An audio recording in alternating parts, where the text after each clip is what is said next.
Welcome to SR media. శ్రీశైల జలాశయానికి చెందిన గేట్లను డ్యాం అధికారులు మూసివేశారు. దీంతో శ్రీశైలం జలాశయంలో మత్స్యకారులు హడావిడి చేశారు. చిన్న చిన్న బుట్టలు వేసుకొని నదిపై గుంపులుగా చేపల వేటకు వచ్చారు.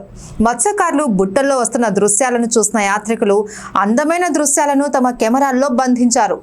ఇప్పుడు కర్ణాటక, మహారాష్ట్రలో వర్షాలు తగ్గుముఖం పట్టడంతో శ్రీశైలం ఎగువన ఉన్న జూరాల ప్రాజెక్టుకు వరద ప్రవాహం పూర్తిగా తగ్గుముఖం పట్టింది. దీంతో అక్కడి అధికారులు ఆ ప్రాజెక్టు గేట్లను మూసివేశారు. గత కొన్ని రోజులుగా భారీగా వరద ప్రవాహం రావడంతో జలాశయం గేట్లు ఎత్తి నీటిని కిందికి వదిలారు. ఆ సమయంలో వరద ప్రవాహం ఎక్కువగా ఉండటంతో మత్స్యకారులను చేపల వేటకు వెళ్లొద్దని హెచ్చరించారు.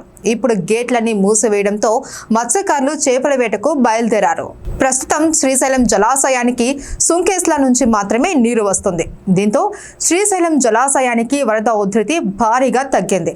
ఈ క్రమంలో జలాశయంకు చెందిన అన్ని గేట్లను డ్యాం ఇంజనీర్లు మూసివేశారు. ప్రస్తుతం శ్రీశైలం జలాశయానికి ఎగువ సుంకేస్ల బ్యారేజీ నుంచి 77,598 క్యూసెక్కుల నీరు మాత్రమే చేరుతుంది. ఇక జలాశయం 885 అడుగులకు గాను 881.20 అడుగులుగా ఉంది.